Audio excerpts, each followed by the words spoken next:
마가복음 16장 1절부터 7절의 말씀으로 부활의 기적을 믿자라고 하는 주제로 하나님의 말씀을 증거하겠습니다. 우리가 확실하게 믿어야 하는 믿음의 본질 중에 핵심은 부활의 믿음, 부활 신앙입니다. 전 세계 모든 기독교인들이 공통적으로 지난 2000년 동안 고백해오는 그 사도신경은 본디오 빌라도에게 고난을 받사 십자가에 못 박혀 죽으시고 장사한 지 사흘 만에 죽은 자 가운데 다시 살아나시며라고 그렇게 고백하고 믿고 있습니다. 왜냐하면 부활의 믿음 때문에 우리는 예수 그리스도를 믿고 있고, 그리고 교회를 통해서 믿음 생활을 하고 있는 것이고, 예수 그리스도를 구세주로 증언하는 증인의 삶을 사는 것입니다. 그래서 고린도전서 15장 17절은 우리들에게 부활의 믿음이 없으면 우리의 믿음이 얼마나 쓸모없는 믿음인가에 대해서 이렇게 말씀하고 있습니다. 그리스도께서 다시 살아나신 일이 없으면 너희의 믿음도 헛되고 너희가 여전히 죄 가운데 있을 거라고 말씀하고 있습니다. 우리가 읽은 마가복음 16장 1절부터 7절의 그 부활절 이야기에 세 여인 막달라 마리아, 야고보의 어머니 마리아, 살로메가 부활절 이른 새벽, 그러니까 지금 우리 시간으로 얘기하면 오전 3시서부터 오전 6시 사이에 이제 이러한 일이 일어난 것입니다. 이 세 여인들이 예수님의 몸에 향품을 바르기 위해서 무덤을 방문한 것으로 시작합니다. 그런데 이 세 여인에게 해결해야 되는 문제가 있었습니다. 마가복음 16장 3절과 4절에 이렇게 기록하고 있습니다. 서로 말하되 누가 우리를 위하여 무덤에서 돌을 굴려주리요 하더니 눈을 들어서 보니까 벌써 돌이 굴러져 있더라. 그 돌이 심히 크더라 라고 기록하고 있습니다. 우리가 누가 우리를 위하여 무덤에서 돌을 굴려주리요, 그 돌이 심히 크더라 라고 하는, 그 돌이 심히 크더라 라고 하는 그 문자적인 의미는 그 돌이 메가톤급으로 아주 큰 돌이었다라고 하는 것입니다. 예수님의 그 무덤을 막고 있는 그 돌은 그냥 평범한 돌이 아니라 메가톤급의 그 큰 돌로 막혀져 있었다는 것입니다. 그런데 세 여인이 걱정하면서 무덤을 보니까 그 메가톤급 큰 돌이 굴러져 있었고 예수님의 무덤이 열려져 있었다는 것입니다. 예수님의 무덤을 막은 그 어마어마한 큰 돌이 굴러져 있었다는 이야기는 사실 예수님의 부활과는 관계가 없는 이야기인 것입니다. 왜냐하면 예수님은 아무리 큰 돌이 막고 있어도 그분은 부활할 수 있는 분이기 때문인 것입니다.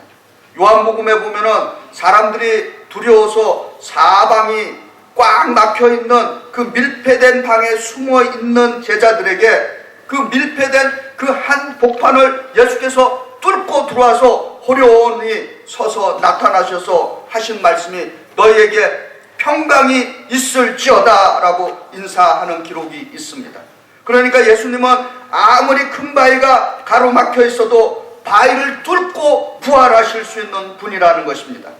그런데 왜 마가복음은 이 메가톤급 엄청난 바위가 굴려져 있다는 것을 예수님의 그 부활과 직접적인 연관을 맺도록 이렇게 기록하고 있을까라고 하는 것입니다.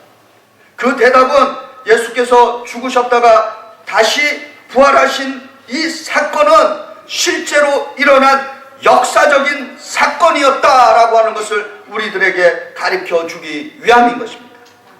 우리가 믿는 부활, 저와 여러분이 믿는 부활, 그리고 우리의 선조들이 믿었던 그 사도신경 고백으로부터 초대교회로부터 지금 현재까지 우리가 믿는 그 부활신앙은 서기 30년경에 일어난 역사적인 그 부활을 믿는 것입니다. 우리는 신화적인 부활을 믿지 않습니다. 우리는 상징적인 부활도 믿지 않습니다. 신문에 연재된 기사에서 본 내용입니다. 주기철 목사님과 함께 순교 동지인 그 방개성 목사님이라고 하는 분이 계셨는데, 이분은 일제 때 신사참배 거부로 주기철 목사님과 함께 고문을 받았고, 주기철 목사님은 순교하셨고, 이분은 다행히 풀려났습니다. 그러나 결국 북한 공산군에 의해서 6.25 때 순교를 했는데, 그가 남긴 그 성경 그 책에 기록된 글귀가 이렇게 신문에 나와 있어요. 이렇게 그 목사님 책에 기록되어 있습니다. 예수님의 죽음이 사망을 이기었으니 우리도 같이 죽자. 그러면 같이 산다라고 그렇게 써여 있습니다. 우리의 부활의 믿음은 서기 30년에 예수께서 골고다 십자가에서 처형되시고 3일째 부활하셨다는 십자가로 승리하신 그 역사적인 부활을 믿어야 할 줄 믿습니다. 최근에 맨하탄에 다니는 그 버스의 영어 문구에 Jesus cannot live without trace, 예수님은 흔적을 남기지 않고 떠날 수 없다라고 하는 그러한 그 버스 문구에 써서 다니는 차들이 있습니다. 어떻게 저와 여러분이 부활 신앙을 믿을 수 있겠습니까? 주관적인 것이 아닌 것입니다. 여기에는 분명히 객관적인 사실 3가지가 있습니다. 어떻게 저와 여러분이 역사적으로 부활하신 그 예수님을 알고 믿을 수 있겠습니까? 그 3가지는 뭐냐? 첫째는 성경이 그렇게 증언하고 있기 때문인 것입니다. 부활하신 예수를 만나려면 성경으로 돌아가야 하는 것입니다. 두 번째로는 2000년의 역사를 통해서 끊임없이 수많은 증언자들이 예수께서는 역사적으로 부활하셨다고 증언하고 있는 것입니다. 세 번째로는 오늘 마가복음에 기록된 그 빈무덤이라고 하는 forensic science, 뭐라고 표현할 수 있습니까? 법의학에 의해서도 그 빈무덤이라고 하는 그 사건이 오늘 역사적인 부활을 증거해 주는 것입니다. 오늘 이 시간에는 이 역사적인 부활의 주님이 우리 각자에게 주시는 그 약속이 무엇인가 라고 하는 것을 제가 잠시 2가지로만 요약해 드리겠습니다. 첫째, 마가복음 16장 3절과 4절 이렇게 시작합니다. 서로 말하되 누가 우리를 위하여 무덤에서 돌을 굴려 주리오 하더니 눈을 들어본 즉 벌써 돌이 굴러져 있는데 돌이 심히 커더라. 무덤을 막았던 이 심히 큰 돌, 메가톤급의 돌로서 이 돌의 상징은 내 인생의 절대 절망, 그리고 나로서는 어떻게 해볼 수 없는 희망이 없음, 내 인생의 완전히 끝남을 상징하는 돌인 것입니다. 그러나 주님은 그 무덤을 막았던 그 돌을 치워줌으로써 우리 각자에게, 오늘 이 믿음의 공동체에게 절대 희망, 앱솔루트 호프를 포기하지 말라고 용기를 주시는 말씀인 것입니다. 부활의 주님은 우리 모두에게 이 희망을 약속해 주시기 위해서 부활하신 것입니다. 희망 전도사로 알려진 자기개발서의 그 대표적인 작가 중에 하나가 잭 캔필드와 마크 빅토르 한센이라고 하는 분이 있습니다. 이들이 책을 썼어요. 그래갖고 출판하기 위해서 출판사를 여러 군데 다녔습니다. 그런데 모든 출판사들이, 자기들이 다닌 모든 출판사들이 이 책을 출판할 의사가 없음이라고 하는 그러한 소식을 받았어요. 그러나 그들은 이 희망을 포기하지 않고 31번째 헬스 커뮤니케이션이라고 하는 출판사에 들렸습니다. 거기서 임자를 만난 것이에요. 그래서 그 헬스 커뮤니케이션에서 이 책을 출판해 주겠다고 했는데 출판하니까 초판이 200만 권이 팔렸습니다. 그리고 이 책은 지금 전 세계에 대략 한 10억의 그 인구들이 보고 있다 그럽니다. 좀 오래된 책이에요. 우리 한국인 말로도 번역이 됐어요. 치킨 soup for the soul. 영혼을 위한 닭고기 수프라고 하는 책인 것이에요. 이 책은 희망을 포기하지 않는 그 두 작가에 의해서 탄생한 책인 것입니다. 하나님은 오늘 이 부활주일 저와 여러분에게 절대 희망의 포로가 되기를 원하는 것입니다. 그래서 구약성경 스가랴 9장 12절은 우리를 그냥 포로라고 그러지 않고 희망의 포로라, 소망의 포로라 라고 이렇게 증언하고 있습니다. 갇혀있으나 소망을 품은 자들아 너희는 요새로 돌아올지니라. 내가 오늘 이르노니 내가 내게 갑절이나 갚을 것이라. 아멘. 저와 여러분은 그냥 포로들이 아니라 희망의 포로인 것입니다. 오늘 이 부활절 주께서 우리들에게 주시는 말씀은 소망의 포로, 절대 소망을 갖기를 원하시는 것입니다. 저는 개인적으로 인생에는 절망이 없다라고 믿습니다. 다만 절망하고 있는 나만 있는 것이에요. 절망은 없습니다. 다만 절망을 느끼는 나라는 인생이 존재하는 것뿐인 것입니다. 왜냐하면 하나님에게는 모든 것이 가능하시기 때문인 것입니다. 두 번째로 마가복음 16장 6절에 놀라지 말라 너희가 십자가에 못 박힌 나사렛 예수를 찾는구나. 그가 살아나셨고 여기 계시지 아니하니라. 보라 그를 두었던 곳이니라. 부활의 주님은 이 부활절 아침에 두 번째 약속을 주십니다. 부활의 주님은 우리에게 영원한 생명을 약속해 주시는 분이십니다. 메가톤급 돌은 또한 우리 모든 사람을 가로막고 있는 죽음의 돌인 것입니다.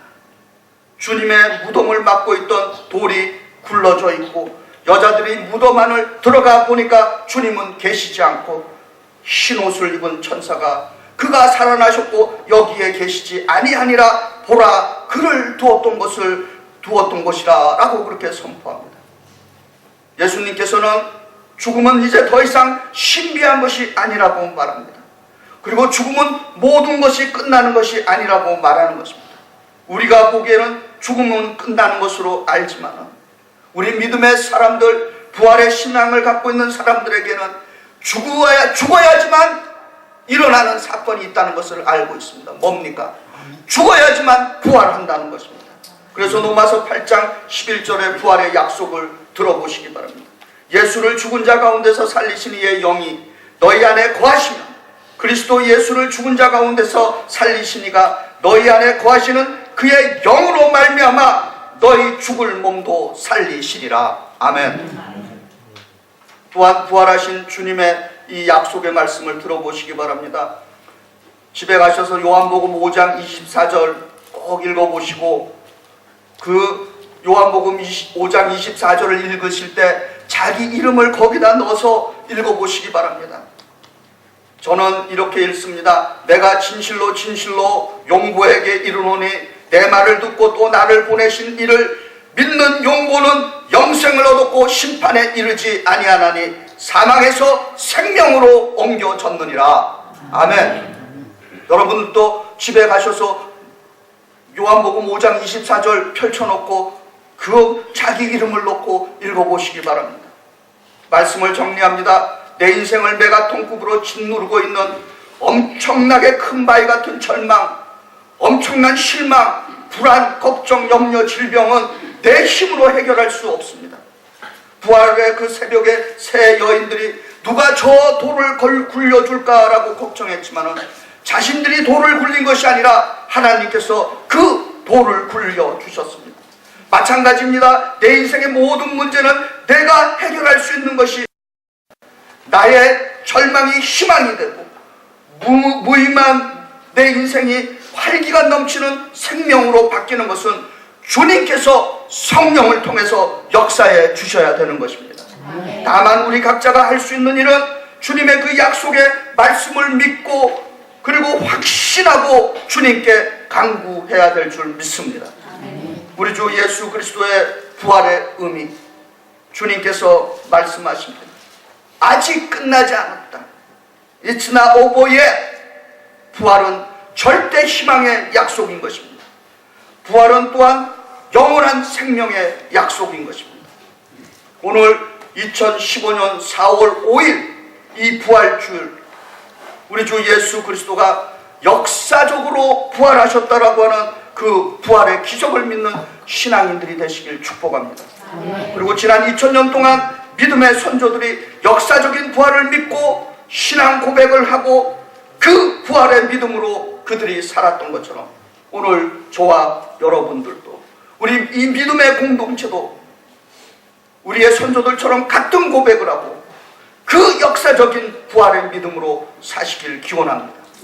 그리고 예수의 부활은 나에게, 그리고 우리 모두에게 약속하시는 절대 희망의 메시지와 영원한 생명의 메시지를 주심을, 그 주심을 가슴속 깊이 새기시고 이 부활의 희망, 부활의 생명을 또한 다른 사람들과 나누고 전하시는 성도들 되시기를 주의 이름으로 축복합니다. 기도하시겠습니다. 사랑과 은혜가 충만하신 하나님, 오늘 이 부활절 우리 모든 성도들 모여서 주님께 영광의 예배를 드리고 있습니다.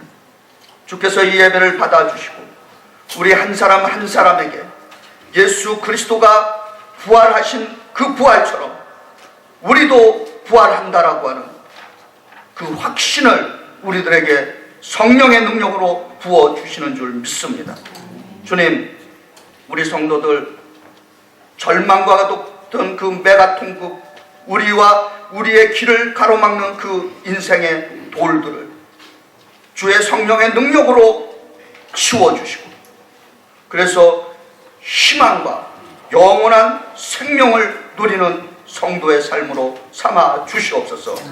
우리 주 예수 그리스도를 받들어 감사하며 기도드리옵나이다. 아멘.